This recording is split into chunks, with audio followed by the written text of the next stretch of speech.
चड्ढा समझाओ इसे, समझाओ। ऐसे खिलौने बाजार में बहुत बिकते हैं।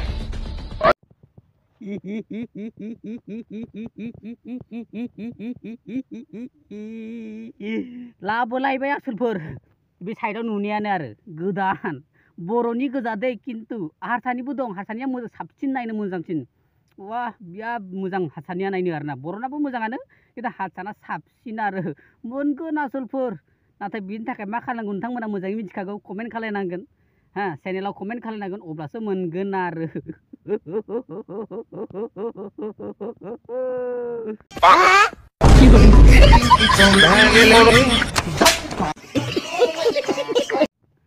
हेलो गाइस, वेलकम टू माय यूट्यूब चैनल रामावारी फेसबुक पेज रामावारी मोननैयावबो रामावारी आरोना। 30 बोसोर 40 बोसोर बैसोसिम बोरायनानै थानाय बा बुरिनानै थानाया लाजिनांगौनि बाथ्रा नङा। 30 बोसोर 40 बोसोर बैसोसिम बोरायनानै थानाय बा बुरिनानै थानाया लाजिनांगौनि बाथ्रा नङा।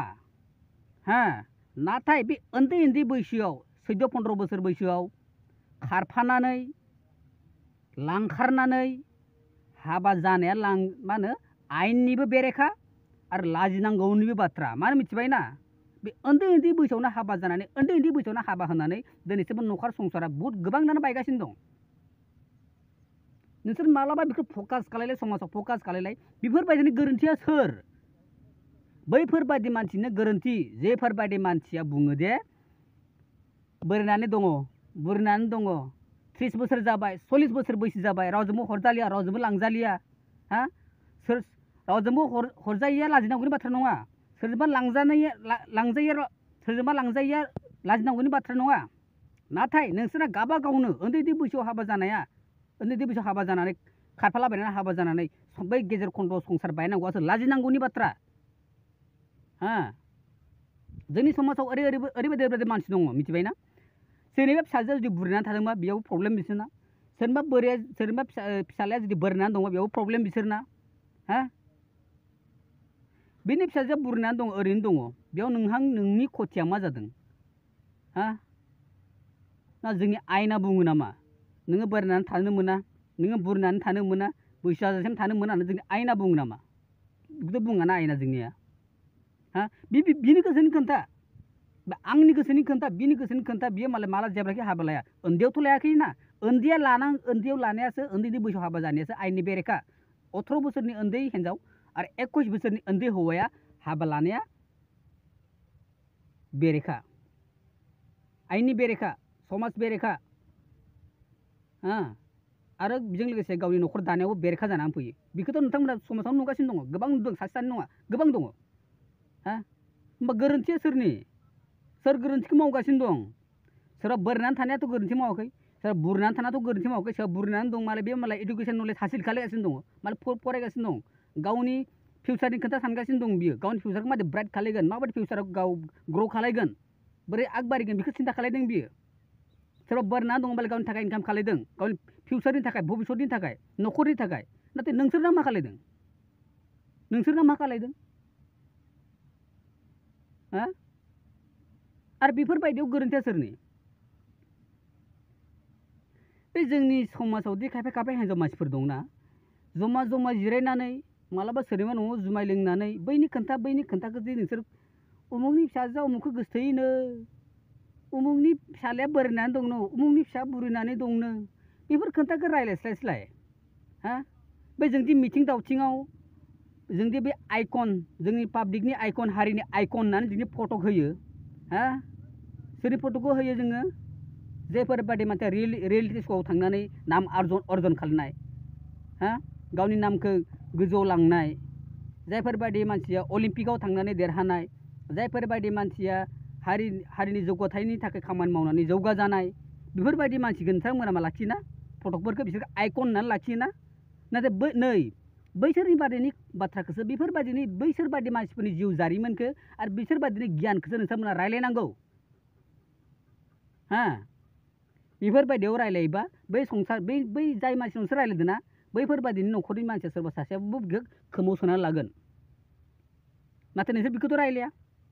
नोंसोर बुंगोनसो, है खामानि गैयाहाय, हिन्जाव मानसियालाय मा सानसेयाव हाबा जाखानांगोन मा दरखार दं खामानियावनो जाखानांगोन नै हा बैफोरबायदि मानसिया मा जिउ जौगादों नोंसोर बायदि बिमा बिफा बिसोरनाबो नोंसोर बायदि बिमा बिफा दङ हा बिसोर बायदिनि बिमा बिफाया नोंसोर बायदि बिफादे सावराया सोरनावबा जिरायनानै बैयावबा जिरायनानै सोरनिबा फिसानि खोन्था सोरनिबा फिसा खोन्था रायलाया हा बिसोर बायदि मानसिया मालाय सोरखौबा बायदिखौ फकास खालायो थारमाने जिफोर बायदियाव जोंना जोंनि फिसाखौ जोङो डेभेलप खालामनो हागोन जोंनि फिसाखौ जों गोरों खालामनो हागोन जोंनि फिसाखौ जों बेफोरबायदियाव थिनहरनो हागोन हा बैफोरबायदिनि बैफोरबायदिनि फिसाखौनो नोंथांमोना दा मा खालायो जोंनि आइकन होननानै जेब्ला गिदिर गिदिर जेनेरेल मिटिं जायो भारतदलि मिटिं जायो हा जे हारिमु मिटिं जायो होनब्ला अब्ला बैफोरबायदिनि फट'खौनो नोंसोरो जोंनि आइकन होननानै आगारो मानि थाखाय आगारो हा मानि थाखाय आगारो बेफोरबायदिया मानसिया मोजां माबा मोनसे खालायदों बिसोरो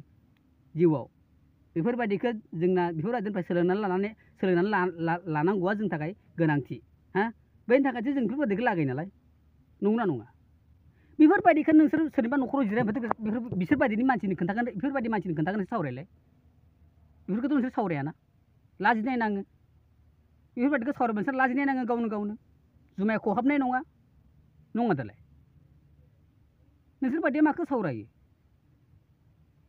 सोरनिबा फिसा सोरखौबा गोसोथोलायनो अबा लाइन मारिदोंनो हा उमुगनि फिसालाया बोरायनानै दङ उमुगनि फिसाजोआ बुरिनानै दङ बेफोरखौ अनगायैथ' नोंसोर आरो मा मोजां रायलाय उमुगनि हिन्जावआ सोरजोंबा बाइकआव गाखोदोंनो उमुगनि हिन्जाव सोरजोंबा थांफादोंनो उमुगनि हिन्जावआ गोदान दख'ना गाननानै बेरायनो देखायोनो उमुगनि हिन्जाव दख'ना गानानो सुरिदार गानो उमुगनि हिन्जाव दख'ना गानानो नाइटि गानोनो हा बेफोरखौ रायलाय नोंसोर मा दं बिहा माने फ्रिडम अफ चइस बिनि अधिकार बियो नाथाय नोंहा बेफोरबायदिखौ सावरायनो नोंहा अधिकार गैया बेयाव नोंहा खथि जायाखै जुदि नोंहा खथि जादोंबा नों थांनानै पार्सनेलि थांनानै नोंखौ बेखौ एटेक खालामनो हायो नोङो बुंहैनो हायो नोङो हा नोंसोर जिरायनानै माला बेखौनो रायलाय नामा उन्दैनि बैसोआव हाबा जानाङा हा फरायलिरै गिदिर बादि जा मासुममोन बायदि जा सुलेखामोन बायदि जा बिग्रायमोन बायदि जा गौतममोन बायदि जा हा हाग्रामामोन बायदि जा प्रमद बर'मोन बायदि जा हा ओमफ्राय आरो जोंहा दङ मा होनो बिदि प्रनितामोन बायदि जा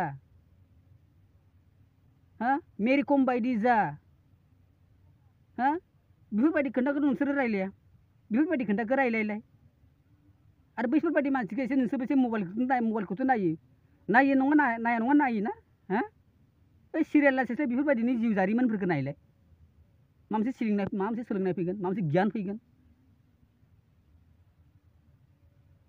बै नोंसोर बेफोरबायदि माइन्डसेटनि थाखायना दिनैसिमबो समाजाव बिराद गाज्रि सिटुवेसनफोरखौ नुनो मोनो आरो जेफोरबायदि सिटुवेसनखौ मालाबाबो नुनो नाङा नोंसोर मानो ज' थाङै जेनि न'खराव उन्दै बैसोआव हाबा लाहोनाय खारफाला बायनानै हाबा जानाय बेफोरबायदिनो नोंसोर मानो ज' थांनानै रायजोयैनो थांनानै मानो नोंसोरो बादा होया जोंनियावथ' मेरला गुबुन उन्दै बैसोआव हाबा जानाय दङ खारफाला बायनानै हाबा जानाय दङ लाबोलाबायनानै हाबा जानाय दं हाबा होसोमलाबायो जों ओरैनो हा बेफोरबायदि न'आव थांनानै नोंसोर मा ज' थांनानै सोंहैया बियो बेसेबां बैसोनि बेसेबां फरायनाय अबे गामिनि मा मावो मा मावा हा बे संसार जानायनि केपासिटि दंना गैया मानो थाङा सावरायहैया नोंसोरलाय दिनै आंनि फिसाजोआ जेनेबा उन्दै बैसोआव सोरबा खारफालांदों थांनानै बिमा बिफाखौ नोंसोर डाइरेक्ट रायजोफ्रा थांनानै एटेक खालामहैनांगौ हमहैनांगौ एटेक माने बुनाय सुनाय रायलायनायखौ एटेक होना माने आइनि एटेक ल'नि थ्रुयै थांनाय मोनसे एटेक खालामहैलाय नोंसोरो नोंनि फिसाजोआ माने एफा उन्दै बैसोआव सोरजोंबा हाबा जानो थांदोंनो मानो थांखो बेखौ लाबोफिननांगौ न'आव दोनफिननांगौ हाबानि बैसो जायाखै फरायहो मोजां मानसि बानाय नैफोरबायदि खालायो नामा सोरबा रावबो खालाया थारमाने उन्दै बैसोआव हाबा जानाय बैसोआ थारमाने जानायखौ नोंथांमोना गाज्रि मोना नाथाय बिदि आइननि बिरुद्धि बेखौ नोंथांमोना जेबो गाज्रि मोना नाथाय सोरबा बोरनानै दं बै नोंसोरनि थाखाय गाज्रि सोरबा बुरनानै दङ बे नोंसोरनि थाखाय गाज्रि सोरबा मालाय फरायनानै दङ बैसो जाजासिम फरायनानै दं बैबो नोंसोरनि थाखाय गाज्रि हा दिनै देशआ बेसेबां आगबारिगासिनो दङ नाथाय जों दाबो आगबारिनो हायाखै मानि थाखाय हायाखै नै बैफोरनि थाखायनो एसे मेन्टेलिटिफोरखौ चेन्ज खालाय आपग्रेड खालाय समजों लोगोसे ओरैनो रायलायनानै टाइम पास खालामनानै खुनु लाब गैया हा माने सोरबा सोरनिबा फिसाजोआ बुरिनानै दं मालाय बिखि न'खरनि मानसि दं बेयाव हा आरो मालाय गाव बुरिजासिम फरायनानै दङ बियो मालाय गावनि माबा मोनसे फिउचारनि थाखाय सानदों बियो हा बेयाव नों आं ओरैनो ब्रेनखौ लस खालामनो दरखार गैया नोङो ब्रेनखौ लस खालाय नों गावनि न'खरनि थाखाय आरो गावनि थाखाय गावनि न'खरनि थाखाय खालाय सोरबा सासेनि थाखाय खालामनो लाब गैया हा बरंस' गाव गावनि इज्जत निलाम जायो हा सोरबा सासे जुदि आइनि एटेक लायोबाथ' नोंना इज्जतआ निलाम जाबाय हा सोरबा सासे जुदि आइनि एटेक खालायोबा नोंथ' इज्जतआ निलाम जागोन नंगौना नङा बेनिखायनो बाद हो बेफोरबायदिनि खुनु दरखार गैया नोंसोर बादिनो बेफोरबायदिनि थाखायनो ना बेफोरबायदिनि थाखायनो दिनै समाजाव बेफोरबायदि कन्डिसना जाबाय थागासिनो दं आरो जागोन हा आरो जागोन बादा होना लाखिनो हाया नोंसोरो दा जोंनावनो रोंगौथि गैया दा आंनावनो गैया रोंगौथि बेफोरबायदिनि सायाव आं बोरै बादा होना लाखिनो हानो हा थ' होमबा भिडिअआ एसे गोलाव जाबाय खायफा नाय मानसि नायनानै बहुत गाज्रिबो मोनगोन बा खायफाया जाय मानसिफोर बादिना इडुकेसन नलेज दङ जायफोरबायदि मानसिया साननो हायो जायफोरबायदि मानसिया बुजिनो रोङो बेफोरबायदि गाज्रि मोननाय नङा मोजां मोनगोन नाथाय जायफोरबायदि मानसिया साननो हनो रोङा जायफोरबायदि इडुकेसन नलेज खम दं जायफोरबायदि मानसिया मोजाङै बुजिनो रोङा बेफोरबायदि मानसिया गाज्रि मोनगोन आरो थ' होमबा दोनथ'बाय लोगो मोनलायगोन उन समाव दै बाय बाय